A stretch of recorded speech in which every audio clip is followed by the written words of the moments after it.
Meus amados irmãos, abram suas Bíblias aqui na Epístola aos Hebreus, no capítulo 2.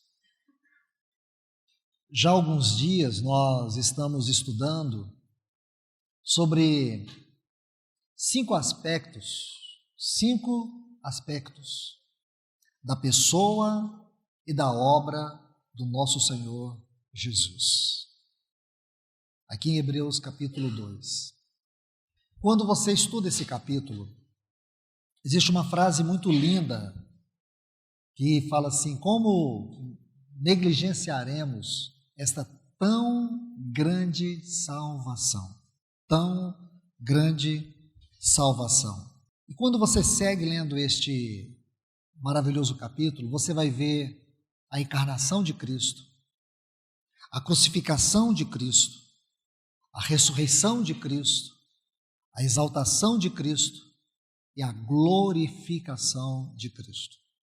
Imagine que 5 temas que resumem toda a obra, toda a vida e todo o ministério de Cristo, podemos encontrar em um único capítulo. Já estudamos sobre a encarnação. Todos nós sabemos que o Senhor Jesus, eternamente, Ele sempre foi Deus. Deus com o Pai, o Deus unigênito, como está em João 1,18, o Deus unigênito. O Deus que criou todas as coisas, e sem Ele nada do que foi feito se fez. Este Deus eterno, um dia Ele assumiu lá no ventre de Maria. O Espírito Santo o gerou ali, e ali Ele adquiriu algo que não havia na sua natureza, a natureza humana, a carne. E o nosso Senhor Jesus agora ele passa a ser 100% homem, 100% Deus. Por que que ele encarnou? Ele encarnou para assumir a nossa natureza, a nossa carne, com todas as suas disposições. E quando eu digo todas as disposições, significa que o Senhor Jesus, quando esteve aqui nessa terra, ele tinha sim capacidade para pecar. Ele poderia pecar? Claro que poderia pecar. Não teria nenhum sentido a encarnação se tudo isso fizesse parte de uma fantasia de Deus. E não foi. Ele veio como homem porque ele tinha que vencer o pecado na carne. A Bíblia diz que ele foi tentado em todas as coisas, porém sem pecado. Durante os 33 anos de vida humana dele aqui na terra, ele foi provado, ele foi tentado, mas o pecado não o venceu, a carne não o venceu, ele venceu a carne. Então, se ele venceu a carne, e a Bíblia diz, em Romanos capítulo 6, versículo 23, que o salário do pecado é a morte. O salário do pecado é a morte. Isto é, a morte exerce poder e domínio sobre tudo aquilo que o pecado toca. O salário do pecado é a morte. Então nós sabemos que o Senhor Jesus, quando ele venceu a carne, ele vai até a cruz, aí entra o segundo aspecto, ele vai morrer por nós. E lá na cruz, para ele morrer por nós, e a sua morte alcançar a eficácia da satisfação, da justiça de Deus, ele deveria oferecer um sacrifício perfeito. Qual seria o sacrifício perfeito? Eu vou aumentar um pouco o tom da colocação. Como seria possível Deus encontrar satisfação na justiça de um homem? Como poderia a justiça de Deus ser satisfeita em Cristo Jesus? A única maneira seria se ele morresse, tendo vencido o pecado. Porque todos os sacrifícios do Velho Testamento eram apenas uma sombra. Em Êxodo capítulo 12, nós temos uma tipologia impressionante. Diz que o cordeiro, ele era separado no 10º dia e era oferecido no 14º dia. Havia um tempo, ele não era separado imediatamente, ele era sacrificado. Ele era separado, passava-se alguns dias e depois ele era sacrificado. E por quê? Isso é muito interessante, irmãos. O primeiro ponto, ele era separado. Isso significa que havia sim em Deus um cordeiro. Um cordeiro já estava em Deus. Isso indica que o pecado não tomou Deus de surpresa. Quando Deus criou o homem, ele sabia que o homem ia cair, que o homem ia pecar. O mais importante em tudo isso é que antes do homem pecar, Deus já tinha a providência dentro dele mesmo. A cruz não é um acontecimento na história, a cruz é uma parte da eternidade no coração de Deus.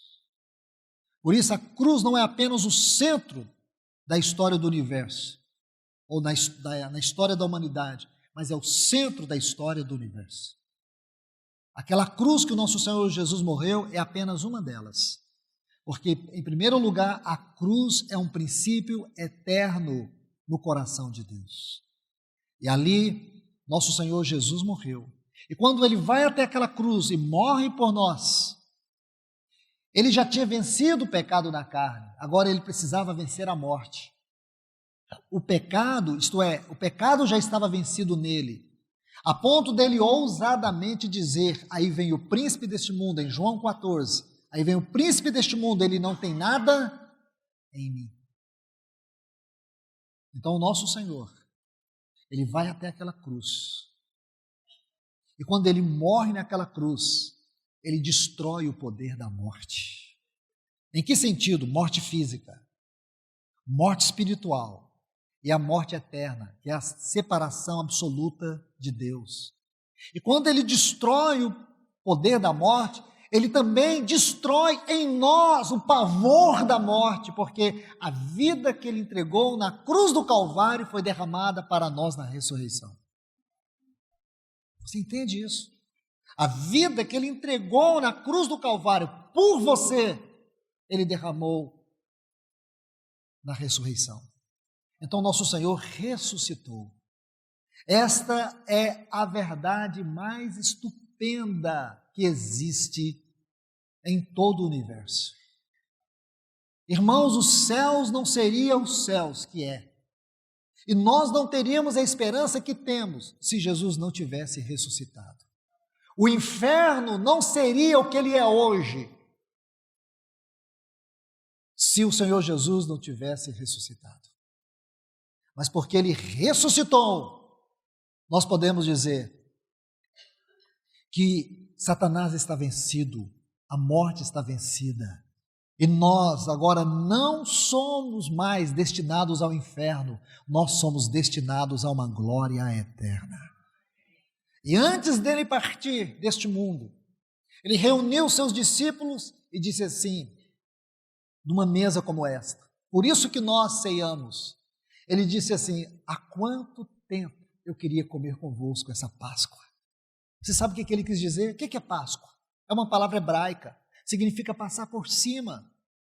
Quando a ira de Deus veio no Egito, no capítulo 12 de Êxodo, todos os primogênitos do Egito foram mortos como juízo de Deus. Mas todas aquelas casas do povo de Israel, cujos umbrais das portas tinha o sangue do cordeiro aspergido, porque Deus pediu que um cordeiro fosse morto, e o seu sangue aspergido na porta. Aquilo ali simplesmente era uma tipologia, uma representatividade muito maior, com uma realidade muito maior, que apontava para a obra de Cristo, o seu sangue. Irmãos, o assunto sangue de Cristo na Bíblia precisa ser cultivado por nós, porque é uma das verdades mais grandiosas da nossa experiência cristã. Porque quando você, que era um pecador condenado, um filho da ira, aquele que estava aquém da graça de Deus, aquele que estava morto em seus pecados, você e eu estávamos condenados ao inferno eternamente.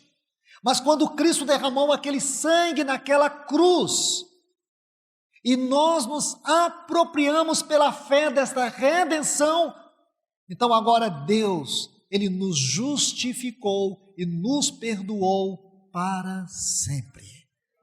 Você consegue ver isso? Para sempre. Você pode errar, você pode falhar, isso não te estimula a isso, pelo contrário, quando você é salvo, você não tem prazer no pecado, você não tem prazer de errar. Mas se um dia você errar, existe provisão suficiente no sangue de Cristo Jesus para te limpar, para te lavar, para te purificar e para te colocar diante de Deus, porque quando Deus olha para você, quando Deus olha para mim, sabe o que Ele vê? A eficácia infinita, não é temporária, infinita do sangue de Cristo Jesus. Então nosso Senhor morreu, Ele matou, destruiu a morte, Ele nos livrou do pavor da morte, Ele destruiu o poder de Satanás, mas Ele também ressuscitou. Então, por favor, deixe-me ler um texto com vocês. Em 1 Coríntios, por favor, capítulo 15. Permita-me, por favor, ler a partir do versículo 20. Mas, de fato, Cristo ressuscitou dentre os mortos, sendo Ele primícias, primeiro dos que dormem. Visto que a morte veio por um homem, por meio de quem? Adão. Também por meio de um homem veio a ressurreição dos mortos. Porque assim como em Adão todos morrem, assim também todos serão vivificados em Cristo. Vamos mais adiante. Observe bem. Versículo 45. Pois assim está escrito, o primeiro homem, Adão, foi feito alma vivente. O último Adão, que é Cristo, porém é espírito vivificante. Então você vê, este é um capítulo que fala de maneira abundante sobre a ressurreição. Deixe-me ler mais algumas porções desse glorioso capítulo. Veja bem o versículo 13, volte comigo agora no versículo 13. Se de fato não há ressurreição dos mortos, então Cristo não ressuscitou. E se Cristo não ressuscitou, é vã a nossa pregação, é vã a nossa fé. E somos tidos por falsas testemunhas de Deus, porque temos asseverado contra Deus que Ele ressuscitou a Cristo, o qual Ele não ressuscitou, se é certo que os mortos não ressuscitam. Porque se os mortos não ressuscitam, também Cristo não ressuscitou. E se Cristo não ressuscitou, é vã a nossa fé. E ainda permanecemos nos nossos pecados. E ainda mais, os que dormiram em Cristo pereceram. Se a nossa esperança em Cristo se limita apenas a esta vida, somos os mais infelizes dos homens. Meus irmãos e irmãs, após fazer essa leitura, nós precisamos chegar a algumas conclusões. Se Cristo não ressuscitou, esta é a pior reunião que pode ocorrer nessa terra. Aqui estão as pessoas mais idiotas que existem no mundo. Aqui estão as pessoas mais vis, mais vã, pessoas com uma fé vã, pessoas sem conteúdo, pessoas vazias. As pessoas mais atordoadas, elas estão sentadas aqui hoje. E o pior idiota é o que está vos falando. Mas graças a Deus, irmãos, existe um testemunho aqui dentro, que grita, que proclama, Ele vive. Ele vive. Se você for lá em Meca, Calcutá, você vai encontrar lá os restos de Maomé. Onde você procurar o túmulo de Buda, você vai achar. Mas se você for em Jerusalém, tem um túmulo vazio. Só existe um túmulo vazio nessa terra. É o túmulo do nosso Senhor. Ele ressuscitou. Se você ler o livro de Atos, diz que existem provas incontestáveis Por isso que Pedro escreve de maneira tão linda. Ele disse assim: aquele que não havendo visto, há mais. É um testemunho de fé no nosso interior, que diz que ele ressuscitou, que ele está vivo. É por isso que nós estamos aqui. Como explicar a alegria que nós temos? Como explicar a paz que nós temos? Como explicar a esperança que nós temos? Como explicar que nós somos pessoas que não nos curvamos e não nos deprimimos diante de adversidades, que passamos pelo vale da sombra da morte e temos fé, temos ousadia de proclamar que o nosso Senhor tem um nome que está acima de todo nome, neste nome nós confiamos. Como explicar que na nossa vida não existe coincidência, existe cristoincidência? Como explicar isso? Meus irmãos e irmãs, a ressurreição de Cristo foi o maior acontecimento do universo. Nunca Deus havia dispensado tanto poder como Ele fez na ressurreição de Cristo Jesus. Nunca. Quando Deus criou o mundo, Ele só disse assim: haja luz. Sabe o que significa isso? Aquela luz, se você observar o texto hebraico, é maiúsculo. O que significa? Que aquela não é a luz do sol, das estrelas. Você vai ver lá no versículo 10 de Gênesis 1, que só depois que Deus criou os luminares.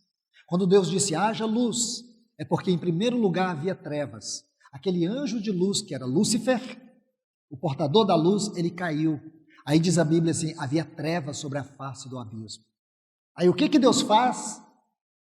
Deus vem e diz, haja luz. Aquela luz, João vai dizer para nós lá no seu evangelho, no capítulo 1, ele era a luz.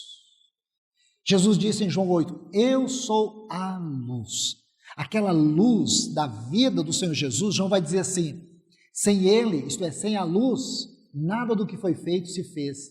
E Hebreus vai dizer no capítulo 1, que esta luz, que é o Logos, que é a expressão exata do ser de Deus, não apenas criou o universo, mas sustenta todo o universo pela palavra do seu poder. Então, esta luz, ela colocou todas as moléculas nos seus devidos lugares. Esta luz dispensou a quantidade exata de gases em todo o universo para que a vida pudesse existir. Esta luz estabeleceu todas as leis do universo. Toda a simetria do universo, tudo foi estabelecido pelo poder desta luz. Estão vendo aí, irmãos? Que coisa impressionante. Mas quando foi ressuscitar a Jesus, o poder foi muito maior ainda. Paulo vai dizer assim no versículo 19 de Efésios 1. E qual a suprema? Esta palavra suprema vem de um termo grego, upérbalo. Era um termo usado para descrever a força que um atleta usava para lançar um dardo nas competições gregas, quando ele ultrapassava o limite. Então, neste contexto aqui, esta palavra suprema é a força que ultrapassa o limite. E não está falando de uma força qualquer, é a força do poder de Deus que ele usou para ressuscitar a Jesus. Diz, e qual a suprema grandeza? A palavra grandeza no hebraico, no grego, é megaton, que é uma unidade comparativa à explosão de 1 milhão de dinamites. Imagina um poder comparado a 1 milhão de dinamite, um megaton, entrou no inferno, sacudiu todo o inferno e ressuscitou o Cristo Jesus dentre os mortos. E qual a suprema grandeza do seu poder? A palavra poder aqui é dunamis, poder da dinamite. Segundo, a eficácia, a palavra eficácia. Essa palavra é muito importante, é energeia, da onde vem a palavra energia. Irmãos, quando o poder de Deus entrou no inferno, Satanás levou um choque tão grande, irmãos, que até hoje ele não conseguiu se recuperar, a ponto dele perder as chaves do próprio inferno, porque Cristo tomou. E disse, eu tenho as chaves do inferno.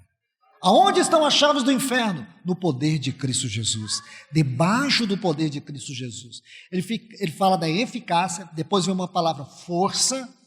Essa é uma palavra, é um termo jurídico na língua grega, que é krasia, fala da força verbal que um advogado usa para colocar um réu em liberdade. Esse réu em liberdade éramos todos nós. porque nós estávamos cativos debaixo da condenação eterna, mas no poder da ressurreição, Deus nos fez livres. Agora veja, ele vai usar por último, e qual a suprema grandeza do seu poder para conosco os que cremos segundo a eficácia da força do seu poder. Aqui não é dunamis poder, é ischus, é um poder inerente a Deus. Aqui seria melhor definido da seguinte forma: é o poder que é o próprio Deus. Esse poder é Deus por definição. Aí, versículo 20. Qual a suprema grandeza do seu poder para conosco os que cremos, segundo a eficácia da força do seu poder. Agora o versículo 20. O qual exerceu em Cristo, ressuscitando dentre os mortos. Que lindo, irmãos. Fazendo assentar acima de todos os céus, de todo o principado, de toda potestade, de todo nome que se possa referir, não só neste século, mas também por toda a eternidade, e para ser o cabeça sobre todas as coisas. Quem? Aquele que Deus ressuscitou. Deus o colocou acima de todos os céus, acima de todo o principado, acima de toda a potestade, acima de todo nome. Eternamente Deus o exaltou. E diz assim, versículo 20, e o deu à igreja. Irmão, significa que tudo que Deus fez na ressurreição, Ele derramou sobre a igreja. É por isso que nós temos que adorá-lo nesta manhã. É por isso que o que nós cantamos ainda é pouco, irmãos. Tem que ser uma vida de adoração, não é só abrir os nossos lábios, é muito mais do que isso. Ele deu à igreja. Por quê? Porque a igreja foi gerada no poder da vida em ressurreição. Como Deus criou a mulher? A Bíblia diz assim, que Deus levou Adão ao sono, e da sua costela Ele edificou a mulher, porque a palavra lá é essa mesmo, irmãos, edificou. Adão foi criado, mas Eva foi edificada, porque Adão representa o homem natural, e aqui mostra Cristo como esse homem, na encarnação, o segundo Adão, e Eva, aquela mulher do capítulo 2 de Gênesis, ela tipifica a igreja. Quando é que a igreja, você e eu, como membros desse corpo, quando é que nós fomos inseridos, quando é que nós fomos constituídos no poder da vida em ressurreição? Irmãos, olhe bem, eu vou dizer isso com muita calma.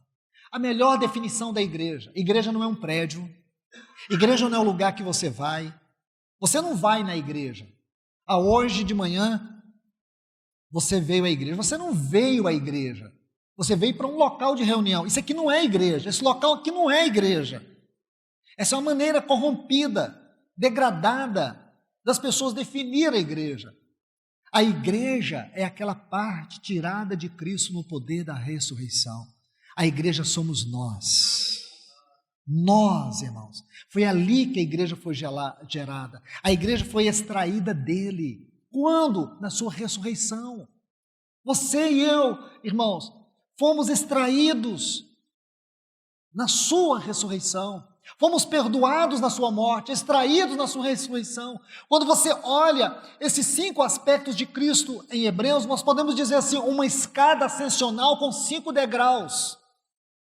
No primeiro degrau, ele veio se tornar como nós. Ele não tinha necessidade, ele era Deus, eternamente amado. Ele deixou os céus. Ele deixou os céus porque ele era o filho amado. E nós, filhos da ira. Ele deixou os céus e ele era santo. E nós, pecadores, pervertidos. Ele deixou os céus e ele era eterno. E nós, meros mortais. Ele era o filho de Deus, nós os filhos da ira. Em nós só habitava pecado, nele só justiça. Sabe o que ele fez, irmãos? Paulo vai dizer. Paulo vai dizer assim em Filipenses 2. Sabe o que ele diz? Ele diz que ele, sendo Deus, ele não usurpou, ele não tomou isso como uma honra. Sabe o que ele fez?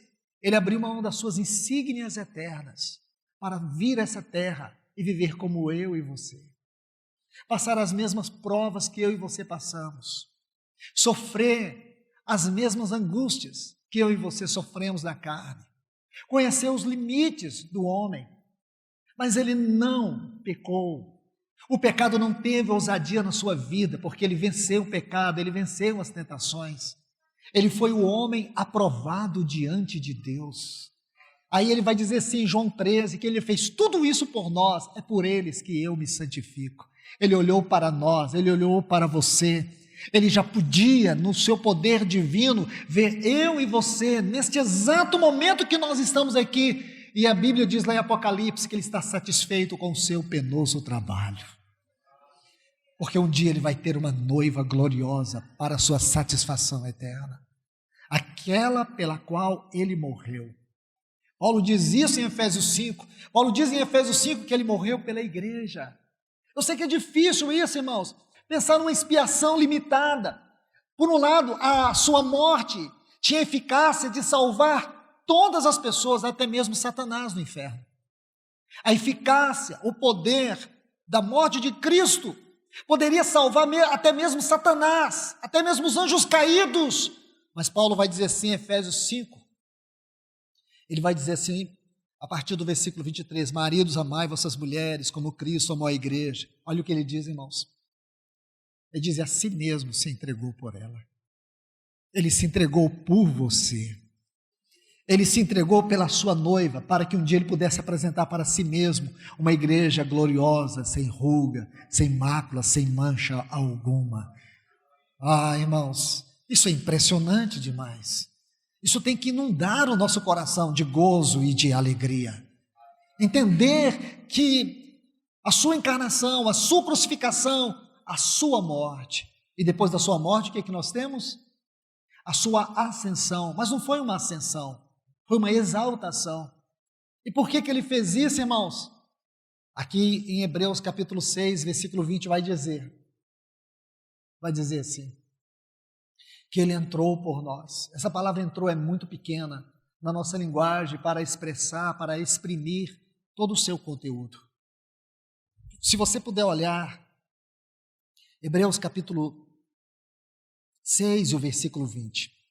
Olha o que diz, onde Jesus, como precursor, entrou por nós. Essa frase não exprime tudo, irmãos.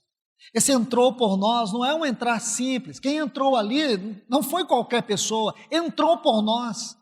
Este é o perigo que temos de ler porções tão profundas, tão extremamente significativas de maneira superficial. Entrou por nós. Quando foi que ele entrou por nós? Foi quando, irmãos, ele foi exaltado à destra do Pai. Exaltado à destra do Pai. Ele entrou por nós. Então você vê, a encarnação ele fez por nós. A crucificação ele fez por nós. A ressurreição ele fez por nós. A ascensão ele fez por nós. Irmãos, comer esse pão, beber esse cálice, se você não tocar isso, é não discernir a morte do Senhor. É não discernir a pessoa do Senhor. É não discernir a obra do Senhor. Isso aqui não é religiosidade. Isso aqui não é ritualismo. Isso aqui é uma experiência, é uma realidade espiritual. Ele entrou por nós, tendo se tornado, porque ele não ocupava essa função antes.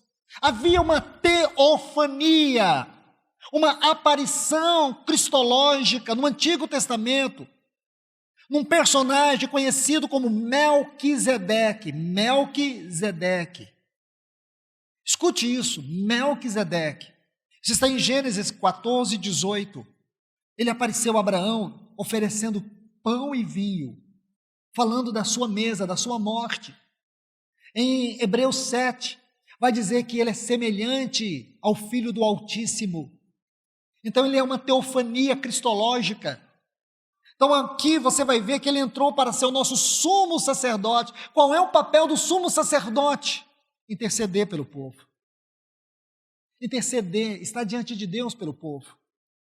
Então escute isso, nós temos um sumo sacerdote diante de Deus, porque aqui todos nós somos pessoas frágeis, emocionalmente frágeis. Nós falhamos diariamente, nós erramos, temos uma carne que não converte, nós enfrentamos tantas lutas, tantas batalhas na nossa mente, mas graças a Deus, irmãos, que aquele que veio por nós, que encarnou por nós, que foi crucificado por nós, que morreu por nós, que ressuscitou por nós, que ascendeu por nós, ele se colocou diante de Deus como nosso sumo sacerdote. Ele intercede por você.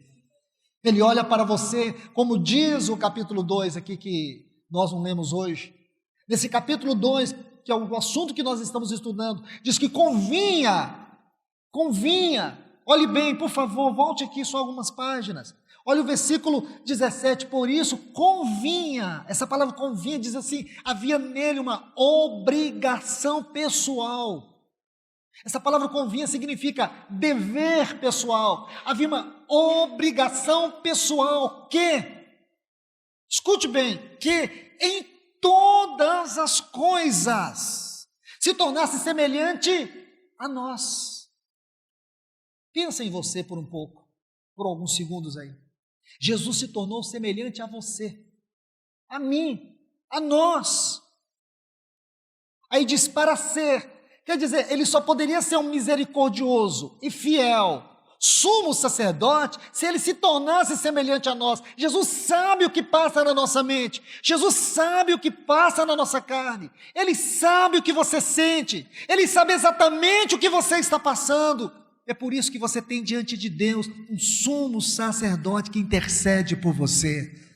Não é Maria que intercede por você, não é um pastor que intercede por você, não é um padre, ou seja lá quem for que intercede por você, é Jesus, o único, o Filho de Deus, Ele intercede por você. Ele consegue penetrar no seu coração e sentir exatamente o que você sente e interceder a Deus por você. E sabe qual é a base da sua intercessão? O sangue que foi derramado na cruz do Calvário. A obra que ele realizou lá na cruz do Calvário. Então não foi uma simples exaltação. Meus irmãos, eu quero encerrar este ponto, lendo aqui apenas alguns textos, para que a gente termine essa mensagem, vendo a glorificação também. Aqui em Hebreus 2, versículos 7 a 9, diz assim, é uma citação do Salmo de número 8. Aí ele diz assim, no versículo 6, que é o homem, para que dele te lembres, o filho do homem, que o visites. É lógico que é uma poesia, mas uma poesia messiânica. Então não tem como, em alguns minutos, nós interpretarmos uma poesia messiânica. Mas eu vou apenas citar e não interpretar. Porque cada vocábulo aqui requer um exame minucioso. Como, por exemplo, quando ele diz assim no versículo 6, antes alguém em certo lugar deu pleno testemunho dizendo, quem é este homem? Que dele te lembres. Se você estuda isso no Salmo de número 8, essa palavra lembres, ela vem de um vocábulo muito rico, que traduz assim para o português, aquele que ocupou tua mente por toda a eternidade. Havia um homem na mente de Deus por toda a eternidade. Havia um único homem, que era fruto do amor eterno de Deus, do prazer de Deus. Aí diz assim, quem é este homem que eternamente ocupou a tua mente, que era o centro das tuas atenções? É uma outra tradução desse termo. Centro das tuas atenções, por toda a eternidade. O filho do homem que o visites, essa palavra visites é outro termo muito importante. Não é uma visitação qualquer. É uma visitação que envolve alegria, que envolve prazer, que envolve amor. Aí diz, este homem, tão estimado, que é o centro das tuas atenções, fizeste-o um pouco menor do que os anjos.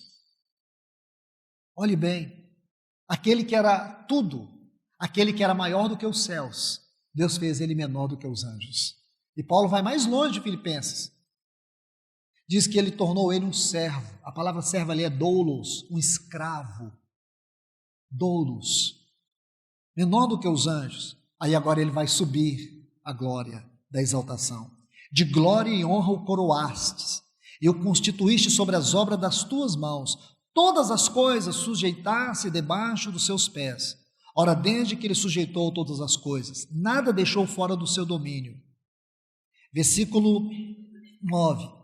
Vemos todavia que aquele que por um pouco, tendo sido feito menor que anjos, Jesus, por causa do sofrimento da morte, foi coroado de glória e de honra, para que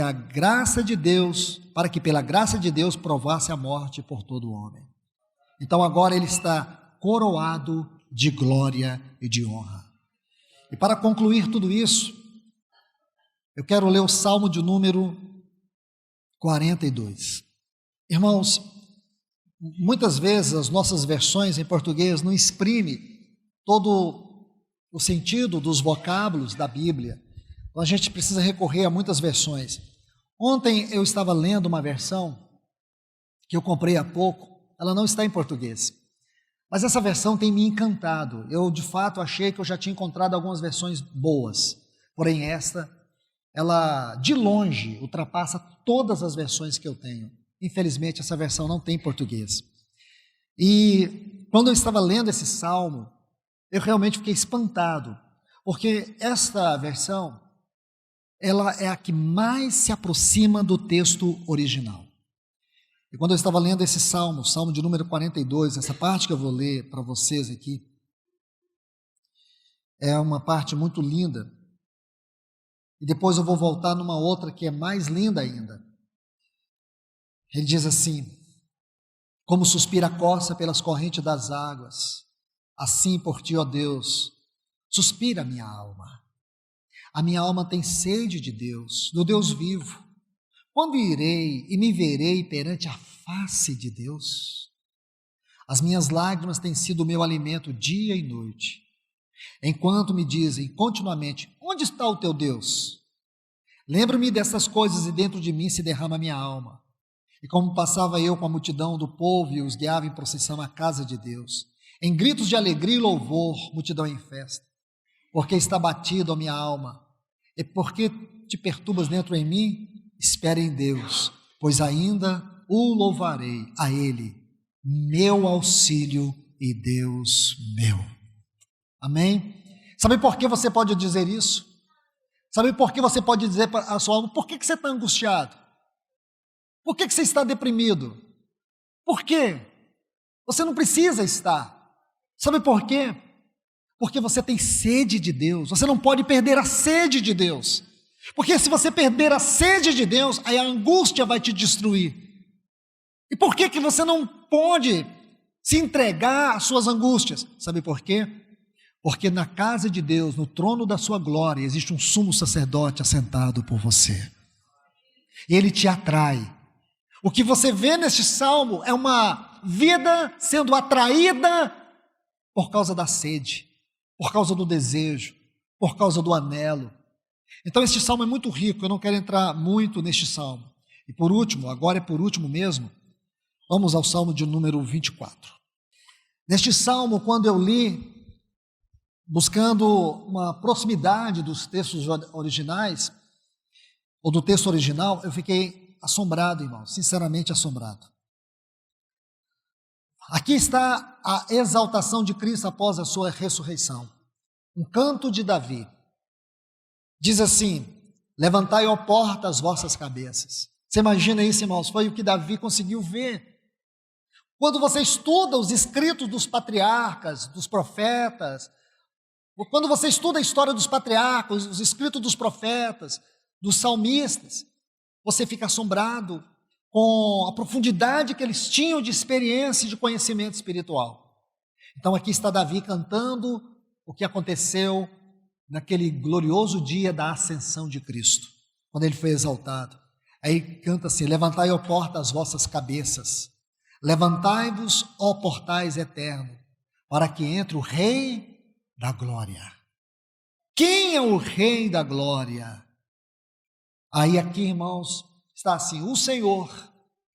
Só que o texto hebraico não está a palavra Elohim, que seria correto, porque eu sempre pensei Elohim. Mas sabe como está aqui no hebraico? Está o tetragrama. Tetragrama. Aquelas 4 letras que os hebraicos antigos, ou judeus antigos, Eles usavam para se referir a Deus, porque eles entendiam que o nome de Deus é um nome tão santo que ele era impronunciável. Depois, mais à frente, acrescentaram vogais, da onde vem o nome Adonai. Mas outrora não, era um tetragrama. E ficava um som impronunciável. Então isso me chamou muita atenção. Aí está assim, o tetragrama Sebaiot, que significa o Senhor de todas as guerras, o Senhor que venceu todas as batalhas. Lindo isso, irmãos. Então é lindo isso, o Senhor forte e poderoso, o Senhor poderoso nas batalhas. Volta a repetir o tetragrama Sebaiot, em hebraico. O Senhor que venceu todas as batalhas. Ele venceu todas as batalhas. Aí diz: levantai, ó portais, as vossas cabeças, levantai-vos, ó portais eterna, para que entre o Rei da Glória. Quem é esse Rei da Glória? Aí novamente o tetragrama Sebaiot, o Senhor de todas as batalhas. Ele é o Rei da Glória. Que lindo tudo isso, irmãos. E pensar que tudo o que ele fez, todas as guerras que ele travou, foi por você. Tudo o que ele fez foi por você. Isso não te enche de um senso de alegria? Isso liberta. Se você estiver sofrendo transtorno de ansiedade, crise de depressão, se existe algum respingo de tristeza que te incomoda, que está destruindo a sua fé, a sua alegria, eu quero te falar que essa verdade é suficiente, porque isso tem um poder terapêutico que você não vai encontrar em remédio nenhum, em psiquiatra nenhum. Aqui você vai encontrar. Que Deus possa te abençoar com esta palavra. Que Ele possa de maneira gloriosa continuar falando a todos nós. Vamos orar. Bendito e eterno Deus, somos tão gratos a Ti por esse momento, onde podemos meditar na Tua palavra, onde podemos, Senhor, ouvir a Tua voz, a voz do bom pastor, que nos conduz a um pasto totalmente verdejante. Que alegria nós temos nessa manhã de Te adorar, de meditar na grandeza da Tua obra por nós, do Teu amor. Senhor, nos falta palavras aqui para expressar isso. Te pedimos perdão por não termos palavras suficientes para externar toda a nossa gratidão a Ti nesta manhã. Recebe o nosso culto, recebe o nosso louvor. Ó Senhor, nós Te adoramos, nós Te agradecemos. Em nome de Jesus. Amém.